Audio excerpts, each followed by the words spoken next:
Maka kelompok Abu Hanifah yang gulu, mereka ingin menjauhkan, ini salah semuanya. Gulu ingin menjauhkan orang-orang dari madhab Imam Asy-Syafi'i. Maka dalam permasalahan madhab fikih tidak usah kita gulu. Ada madhab Laits ibnu Sa'ad, ada madhab Imam Malik, ada madhab Imam Asy-Syafi'i, ada madhab Imam Fulan ibnu Fulan Ats-Tsauri atau Ibnu Hazm. Bahkan di zaman now, pendapat di dalam hadis Syekhuna Muqbil Al-Wadi'i dan pendapat Asy-Syaikh Al-Albani dalam hadis demikian dan demikian, dan khilaf yang terjadi di antara para ulama seperti Syekh Ibnu Baz dengan Al-Albani rahimahumullah tentang kembali setelah ruku sami Allahu liman hamidah kembali tangannya ke dada atau tidak, ikhtilaf, perkara yang biasa. Maka tidak boleh gulu. Maka dari kelompok Abu Hanifah yang gulu, karena yaglu ala Abi Hanifah wa yurid an yubaidan nas min Imam Asy-Syafi'i madza qala sayati rajulun ismuhu Muhammad ibni Idris wa huwa asyarru min iblis. Farada bihi Muhammad ibnu Idris ay Imam Asy-Syafi'i. Jangan ikuti ajaran Imam Asy-Syafi'i Muhammad ibnu Idris karena lebih sesat daripada iblis. Lihat bagaimana dari permasalahan gulu fil madhab, madhab fikih. Limada taglu fid din. Ini hanya intermezzo dan ini terjadi di zaman Doeloe. Al-Muhim, Imam Asy-Syafi'i dia adalah Abu Abdullah Muhammad ibnu Idris. Dia riwayatkan di dalam kitabnya Al-Musnad, akhbarana Abdul Aziz ibnu Muhammad an Amr ibni Abi Amr maula Al-Muttalib an Muttalib ibni Hantab radhiyallahu anhu qala inna Rasulullah sallallahu alaihi wa ala alihi wasallam qala ma taraktu syai'an mimma amarakumullahu bihi illa wa qad amartukum bihi wa la taraktu syai'an mimma nahakum anhu illa wa qad nahaitukum anhu. Maka di dalam hadis ini dari Al-Muttalib ibnu Hantab berkata Rasulullah sallallahu alaihi wa ala alihi wasallam dalam pembahasan kita menafikan berniat dengan mulut. Mataraktu syai'an mimma amarakumullah bihi ila waqad amartukum bihi. Berkata Nabi, tidaklah aku meninggalkan dengan meninggalnya aku ini kecuali apa yang Allah perintahkan untuk aku sebarkan kepada seluruh umat, kecuali aku telah memerintahkan mereka dengannya.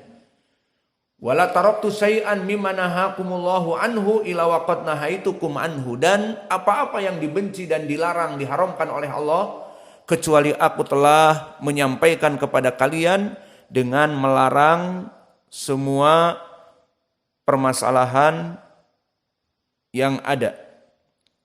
Maka ini yang diinginkan dengan ucapan dari Nabi Muhammad sallallahu alaihi wa ala alihi wasallam.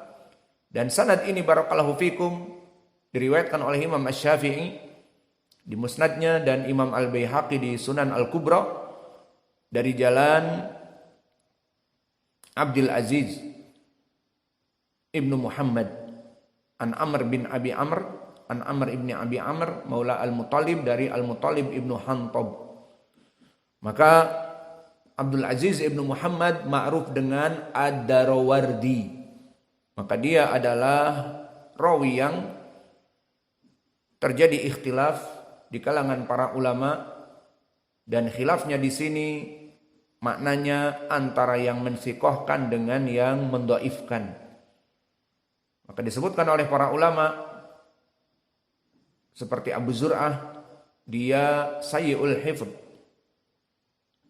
Farubama hadatsa min hifdhihi syai' fayukhti. Maka berkata Imam Ahmad, idza hadatsa fi kitabihi fahuwa sahih wa idza hadatsa min kutubin nas wahim. Jika dia meriwayatkan dari kitabnya sahih. Dan berkata Imam An-Nasa'i laisa bil qawi, merupakan pendhaifan, dan kadang-kadang mengatakan laisa bihi ba's, pensodukan. Dan telah dipuji oleh para ulama seperti Ali ibn al-Madini indana siqatun sabtun. Maka dia bagi kami adalah siqatun sabtun. Dan Imam Malik pun memujinya, kana yusikuhu au yuwasikuhu. Dan Muhammad ibn Sa'ad mengatakan siqatun katsir al hadis. Dan Yahya ibnu Ma'in pun mengatakan laisa bihi ba's. Maka wallahu a'lam, dari ucapan para ulama bisa kita katakan bahwa Abdul Aziz ibnu Muhammad ad-Darawardi paling parah jatuhnya itu kepada laba sabihi hasanul hadis, karena ucapan Abu Zur'ah sayyi'ul hifdz. Maka jika dia meriwayatkan dari hafalannya rusak. Namun Imam Ahmad mengatakan jika meriwayatkan dari kitabnya sahih.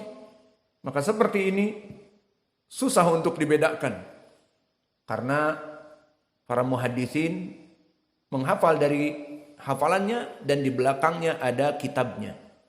Maka insya Allah para ulama pun mengatakan dia itu rawi yang siqah ataupun rawi yang saduq hasanul hadis.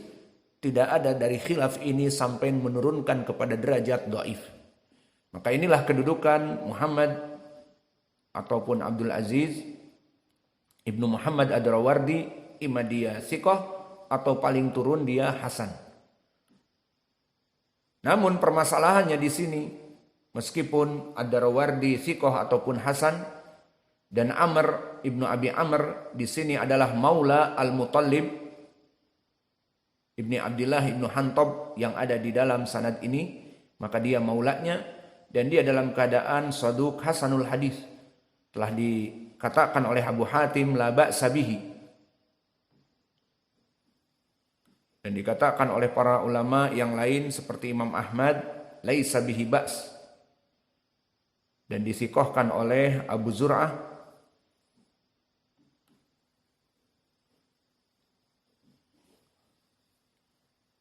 Dan sebagian mendhaifkannya dan sebagian mensikohkannya. Hasil rawi ini ikhtilaf, yang rajih dia saduq hasanul hadis.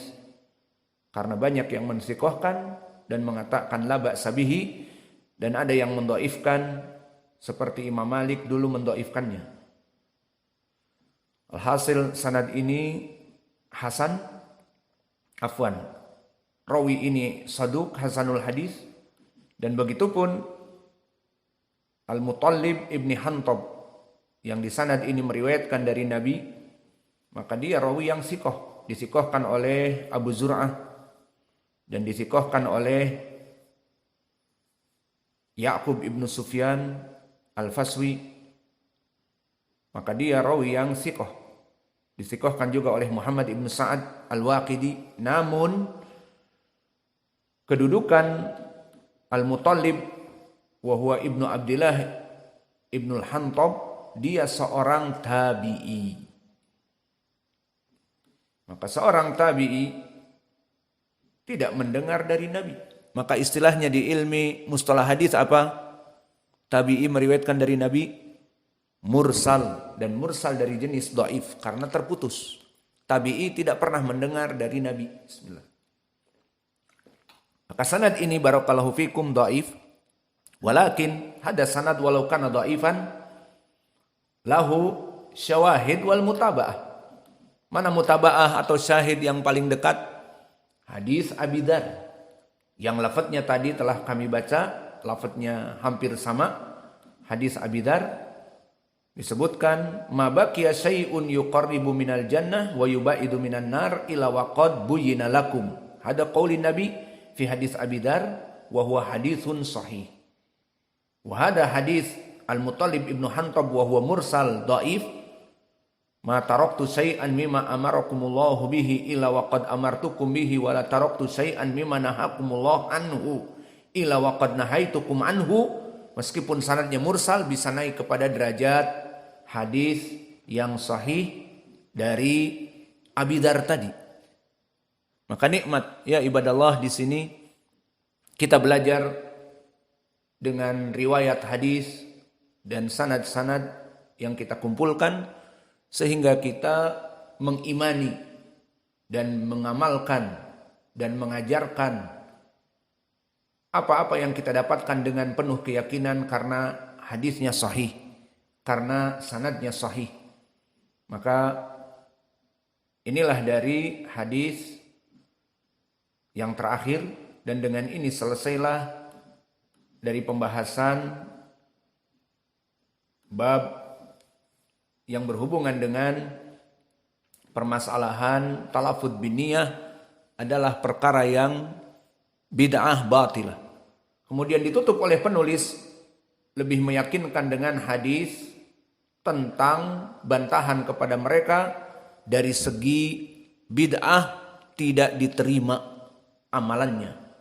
Beristidlal dengan hadis nomor 10. Qala al-Imam Abu Abdullah Muhammad bin Ismail al-Bukhari. Diriwayatkan oleh Imam al-Bukhari dan dia muttafaqun alaih dengan Muslim juga. Haddatsana Ya'qub haddatsana Ibrahim bin Sa'ad an abihi anil Qasim ibni Muhammad an Aisyah. Qalat qala Rasulullah sallallahu alaihi wa ala alihi wasallam man ahdatsa fi amrina hadza ma laysa minhu fa huwa raddun. Ini bantahan yang telak juga kepada mereka yang melafadzkan niyah dipikir ibadah. Karena Nabi mengatakan man ahdatsa, barang siapa yang melaksanakan perkara yang baru, reformasi, fi amrina hada, dalam perkara agama ini, dalam perkara ibadah ini yang aku diutus padanya, melaksanakan reformasi, malaisa fihi, yang tidak ada landasan dari Al-Quran ataupun sunnah, fahuwa raddun, maka dia raddun mardudun, dia tertolak. Faidan dalil ala adami qabul hadal fi'il kama jaa fi hadis Aisyah muttafaqun alaih. Dan di riwayat Muslim berkesendirian, tafarrada bihi Muslim bilafadz man amila amalan laisa alaihi amruna fahuwa raddun. Faidan aniyah barakallahu fikum, kita tutup dengan hadis ini. Aniyah mahalluha fil qalb la fi al-lisan. Faman kana yara ala anna atalafud biniyah minal ibadah wala budda minhu faqad butila amaluhu wa yadkhul ilal bid'ah.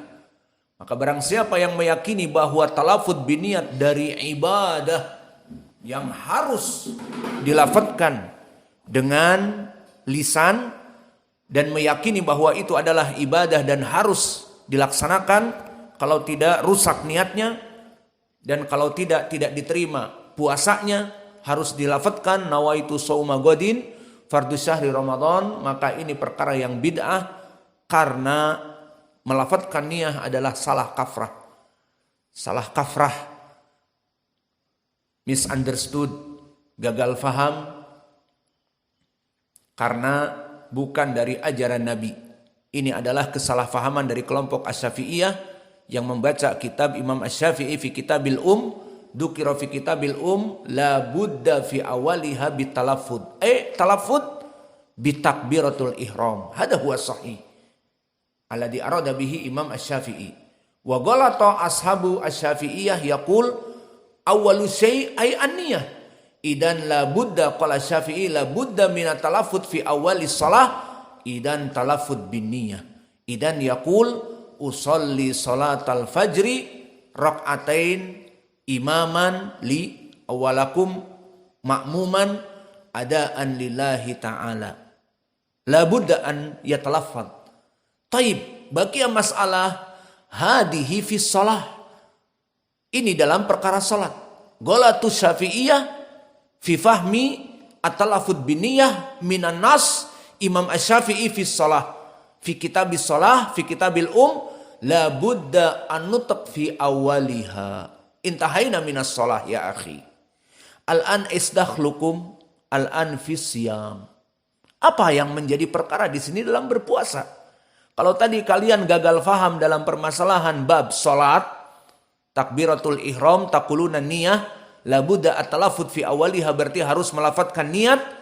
Taib wa nahnu al-an fi kitabis siyam. Ma yatadakhal fi siyam talaffuz. Aina kitab fi babis siyam? Ma yudkar la budda fi awali asyam at-talaffuz biniyat la yudkar hada. Idan min aina asy-Syafi'iyah hadal yaum yaqulun at-talaffuz biniyah fi siyam Ramadan. Fahimtum? Hum golatu mereka salah kaprah dalam salat, bab salat. Adapun bab puasa mana dalilnya?